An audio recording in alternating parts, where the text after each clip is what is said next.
کہتے جی کہ اگر 15 عورتیں بیٹھی ہوں اور ہر عورت 2 پارے پڑھ کے قرآن ختم کرے اور میت کو ثواب بخشے، ٹھیک ہے، جائز ہے۔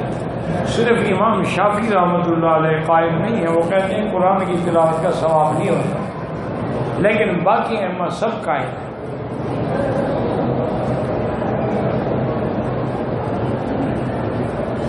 کہتے ہیں جی کہ ایک بندہ ہے، وہ جدے میں ہوتا ہے، اگر وہ صرف حرم میں آ کے تراویح پڑھ کے واپس چلا جاتا ہے، طواف نہیں کرتا، کوئی بات، طواف نفلی عبادت ہے۔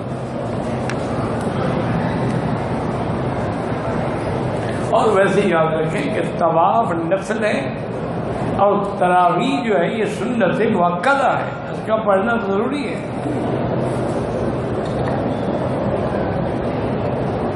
مرد عورت کے لیے رفع یدین کرنا حنفی مسلک میں تو ضروری نہیں ہے، البتہ حنابلہ اور شوافی کے نزدیک ضروری ہے۔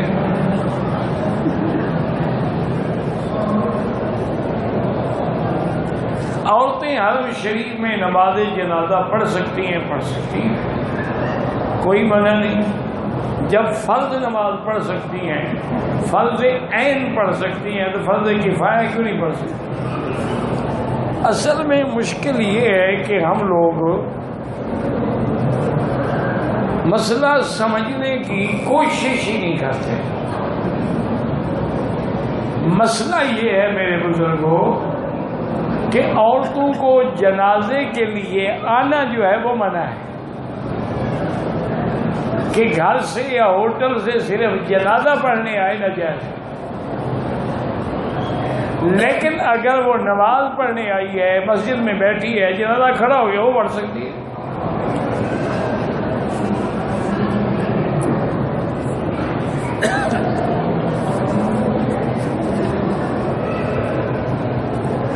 نماز تراویح جو ہے یاد رکھیں کہ جمہور ائمہ کے نزدیک، ائمہ اربعہ کے نزدیک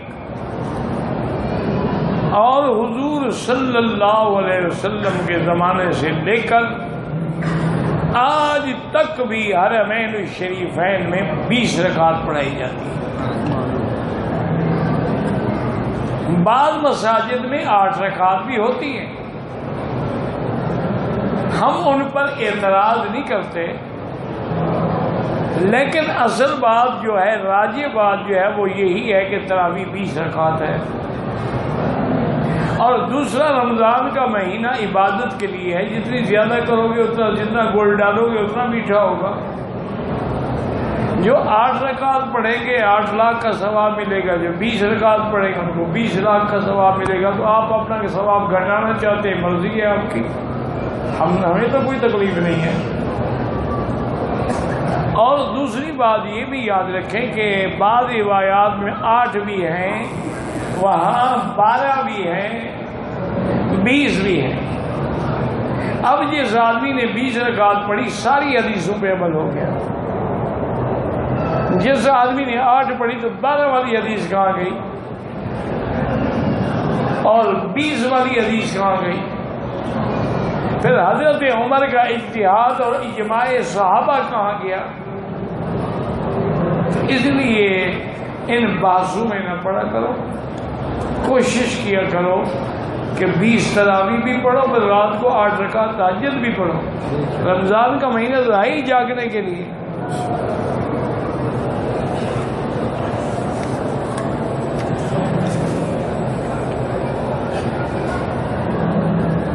کوئی بھائی انڈیا سے ہیں، شاہد حسین، اللہ سب کو صحت دے، آپ میری صحت کے لیے دعا کیا کریں، میں آپ کے لیے دعا کرتا ہوں۔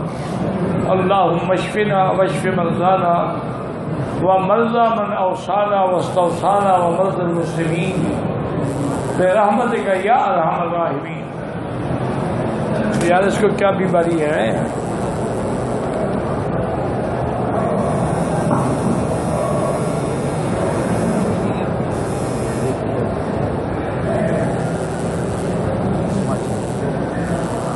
اچھا ٹھیک ہے، بلکہ ادارہ ہو جائے گا اور کیا۔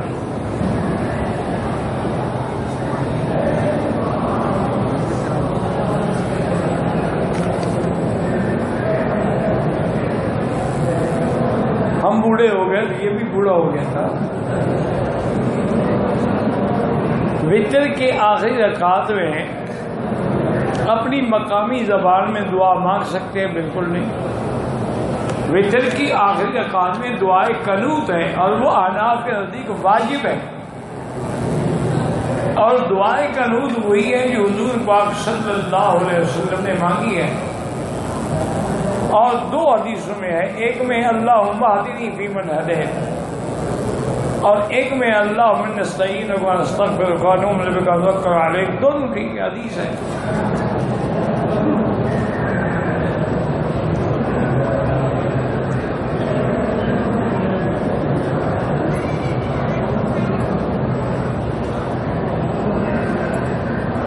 کہتے ہیں کہ حادثے میں میرے 2 دانت 3 دانت ٹوٹ گئے، وہ کالے ہو گئے تھے، اس کو اب سفید بادہ بھروا دیا ہے. کوئی بات نہیں، ٹھیک. چاہے سونے کا خول بھی چڑھاؤ دانت پر تو وہ بھی جائز ہے.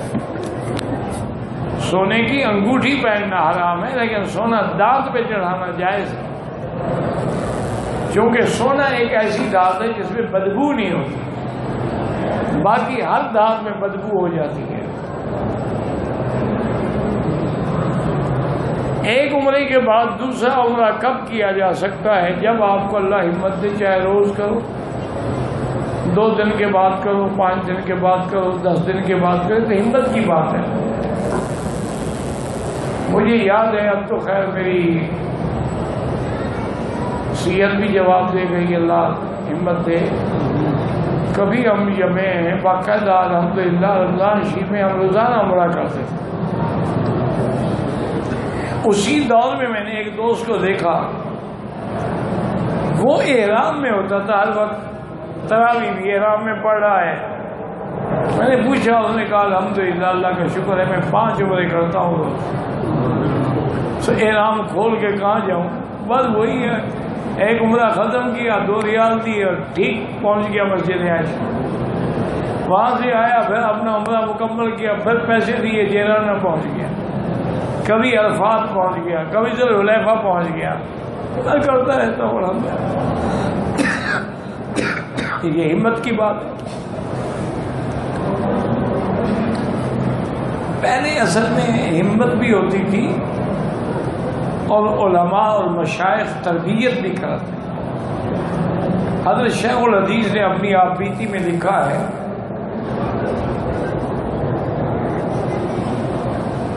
کہ جب ہم حضرت حاجی امداد اللہ مہاجر مکی رحمۃ اللہ علیہ کے پاس ہوتے تھے تو حکم ہمیں حکم دیتے تھے کہ بھائی فجر کی نماز پڑھ کے پیدل جاؤ مسجد عائشہ اور وہاں سے احرام باندھ کے عمرہ کرو، پھر واپس آ کے میرے ساتھ ناشتہ کرو. تو فرماتے تھے کہ ہم الحمدللہ باقاعدہ دوڑ لگا کے ہم جاتے تھے مسجد عائشہ، جوانی تھی. اور واپس آنے کے بعد اب کاریگری نہ کرو، گزر ٹائم ختم ہو گیا، کیا کرو گے، کچھ نہیں ہوا. یہ اس کو لگ ہی نہیں سکتا. کچھ نہ کہو یار، کچھ نہ کہو، مہربانی کرو، اتنا ٹائم تو تم نے ضائع کر دیا ہے. سارے مہندس بن گئے ہیں نا، اس کو یہیں رہنے تو کیا تکلیف ہے. آپ کے لیے ہم دل سے دعائیں کرتے ہیں، اللہ آپ کو خوش رکھے. احادیث کی جو بڑی 6 کتابیں ہیں جیسے بخاری شریف ہے تو ان کا نام جو ہے محمد ابن اسماعیل البخاری ہے. اسی طرح مسلم شریف ہے، اسی طرح نسائی ہے. تو سب کی کتابوں کے اوپر نام لکھے ہوئے ہیں. آپ مہربانی کر کے وہاں پڑھنے کو سارا کام مجھ سے تو نہ کروائیں.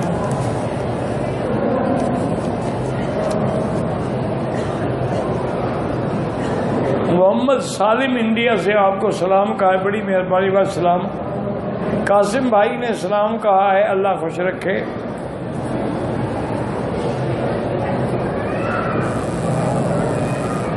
فجر کی نماز پڑھ کر اسی جگہ بیٹھنا، پھر نماز اشراق پڑھنا، ناشتہ وغیرہ بنا کے نہیں.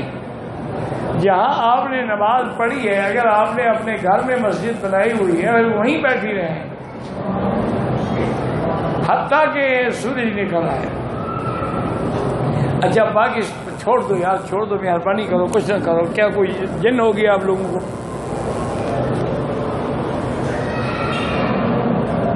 دیکھو نا، پاکستان اور ہندوستان میں تو فجر کی نماز آخر وقت میں ہوتی ہے، تو نماز سے زیادہ سے زیادہ آدھے گھنٹے کے بعد سورج اشراق کا وقت ہو جاتا ہے.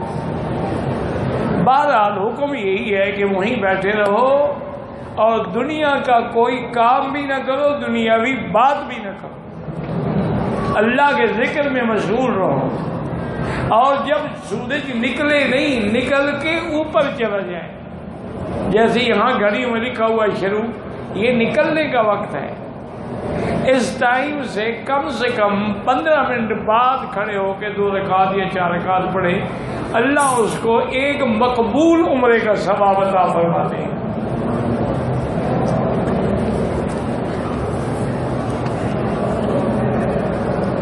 میں ابو ظبی سے مدینے آیا، مدینے سے احرام نہ باندھا، جدے پہنچ گیا. احرام مدینے سے باندھنا تھا، پھر جدے سے احرام باندھ کے عمرہ کیا، دم پڑ گئی اور آپ میقات کے عمرے سے بھی محروم ہو گئے. طواف کے دوران اگر کوئی شخص ساتھ لگ جائے جس کے ساتھ خوشبو لگی ہوئی ہو، اسے کچھ نہیں ہوتا. معنی یہ ہوتا ہے خوشبو خود نہ لگاؤ، اتفاق سے لگ جائے 2 ڈالو.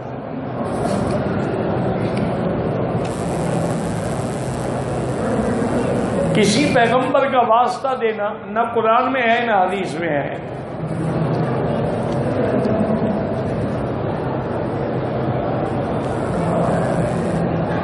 جمعرات کے دن اور جمعہ کے دن حضور نے فرمایا مجھ پہ درود زیادہ پڑھا کرو، وہ درود مجھے پیش ہوتا ہے. اللہ کے پیغمبر کو بلکہ دنیا کی کسی مخلوق کے علم غیب نہیں ہوتا ماں سوائے خدا کے. لا يعلم من في السماوات والارض الغیب الا اللہ. اللہ کے سوا کوئی عالم الغیب نہیں ہے. جو کسی غیر کو عالم الغیب سمجھے وہ کافر ہو جاتا ہے.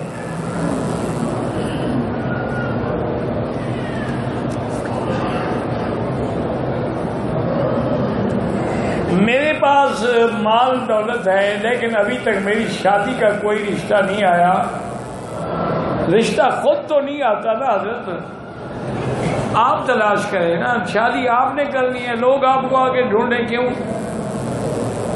آپ جائیں جن کے گھروں میں بچیاں ہوں، جا کے رابطہ کریں اور سورۃ الرحمن 3 دفعہ پڑھ کے روز دعا کیا کریں.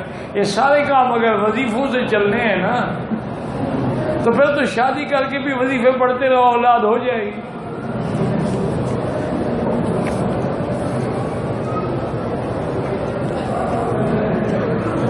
سارے ہم ایک ہمارے سرائے کی بزرگ ہوتے تھے، اللہ ان کی قبر پہ رحم کرے، بڑا اللہ والا آدمی، بہت اللہ والے آدمی. میں نے ان کو نہیں دیکھا، یا قرآن پڑھ رہے ہیں یا ذکر کر رہے ہیں یا تسبیح یا نوافل تھی 24 گھنٹے لگ. ایک آدمی آیا تھی، مجھے اولاد نہیں ہوتی، تویز دے دیں. فرمایا ابا تویز میں دیسا بس گوڑی تو تو مرے سے نا چھڑا تویز نال اولاد نہیں تھی دی. بڑے ہنسے. انہوں نے کہا حضرت کیا کہہ رہے؟ میں نے کہا جھوٹ بولا. میں نے کہا جھوٹ تو نہیں بولا، اس نے تویز مانگا تھا، اگلا مسئلہ تو نہیں پوچھا اس نے. کہتے ہیں تو شریعت میں ہے کہ مسئلے سے زیادہ بتا دو تو جائز ہے، کم نہ بتاؤ. مسجد عائشہ سے عمرہ ہو جاتے ہیں، ہاں جی ہمارا تو ہو جاتا ہے، آپ کا اللہ کرے ہو جائے. پیشاب کے قطرے آتے ہیں، دھو لیتا ہوں، غسل فرض نہیں ہوتا. پیشاب کے لیے استنجا اور اس کے بعد وضو ہوتا ہے. اگر پھر بھی قطرے نہ رکتے ہوں تو شریعت نے کتنی آسانی دی ہے کہ عصر کو وضو کریں وہ مغرب تک کافی ہے، مغرب کو وضو کریں وہ عشاء تک کافی ہے.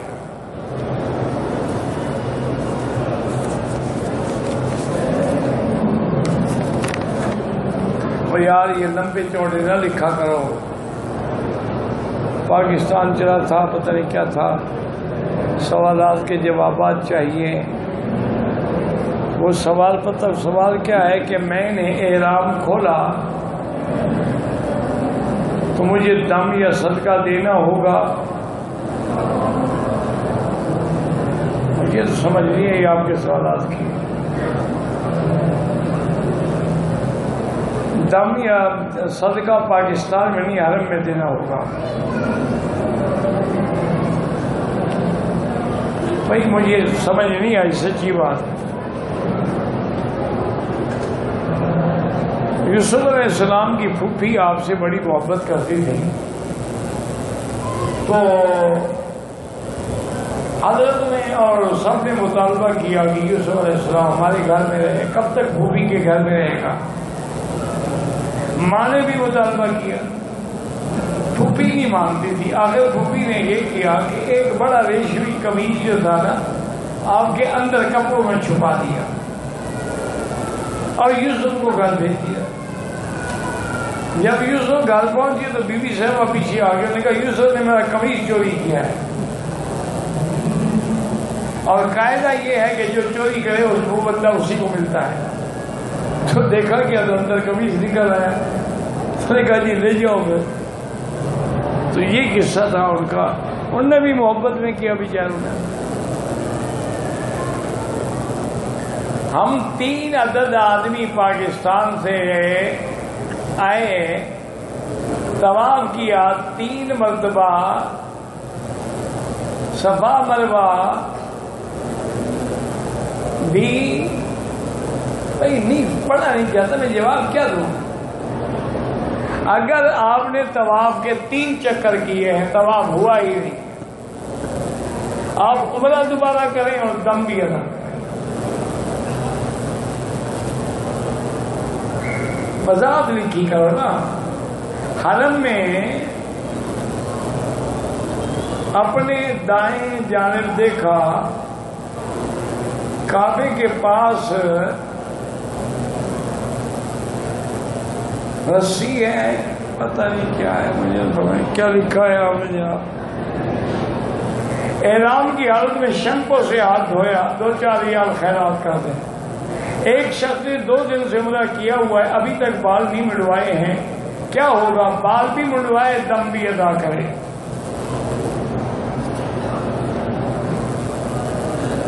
خواب میں حضور کے روضے کی زیارت تو اللہ نصیب کرے. بس کچھ لوگ طواف کے دوران ویڈیو کر کے آپس میں باتیں کرتے ہیں، بالکل حرام ہے. وہ تو طواف میں مباح باتیں جو شریعت کے مطابق ہیں وہ کرنی جائز ہے. یہ تھوڑا ہے کہ ویڈیو بناتے رہو.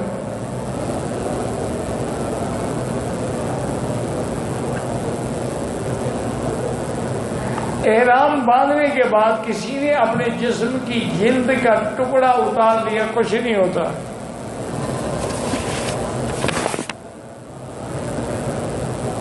عمرہ ادا کرنے پاکستان سے آیا ہوں، تمام ارکان مکمل کیے. دوسری مرتبہ عمرہ ادا کرنے کے بعد سر منڈوانا بھول گیا، تو اب سر بھی منڈوائیں، ایک بکری دم بھی ادا دیں، پھر کبھی نہیں بھولیں گے انشاءاللہ. میری والدہ نے احرام کے حال میں کنگھی کی جس میں ایک بال آ گیا، کچھ نہیں ہوتا، 2-4 ریال خیرات کر دو. 2 ساتھیوں نے عمرہ کیا، احرام کی حال میں ایک دوسرے کے سر پہ اس طرح پھیرا، کوئی حال نہیں، جائز ہے، بالکل جائز ہے، کوئی منع نہیں ہے.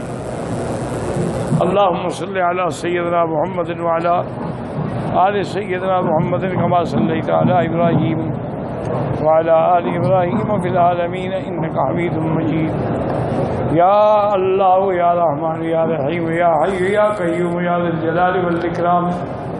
اللہم فرج ہم المہمومین، نفس کرب المکروبین، واقض الدین عن المدینین، واشفنا واشف مرضانا ومرضى المسلمین.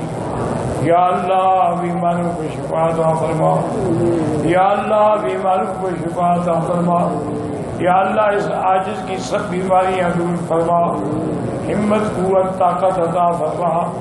یا اللہ بے حیاؤں کو حیا عطا فرما، بے دینوں کو دین عطا فرما، بے اولادوں کو اولاد صالح عطا فرما. جن کے گھروں میں بچی ہیں ان کے رشتے آسان فرما، قرض داروں کے قرض عطا فرما. حرمین الشریف بہن کو قیامت تک فتنے سے محفوظ فرما. یا اللہ مسلمان فلسطین میں ہیں، کشمیر میں ہیں، عرب میں ہیں، عجم میں ہیں، ان کی جان مال آبرو عزت کی حفاظت فرما۔ ربنا آتنا فی الدنیا حسنہ وفی الآخرۃ حسنہ وقنا عذاب النار۔ وصلی اللہ تعالی علی خیر خلقہ سیدنا محمد وعلی آلہ وصحبہ اجمعین۔ اللہم صلی علی سیدنا محمد وبارک وسلم۔ ویڈیو کے نیچے سبسکرائب کے بٹن پہ کلک کریں، بیل کے آئیکن پہ کلک کیجئے تاکہ ہر نئی ویڈیو کی نوٹیفیکیشن آپ کو مل جائے۔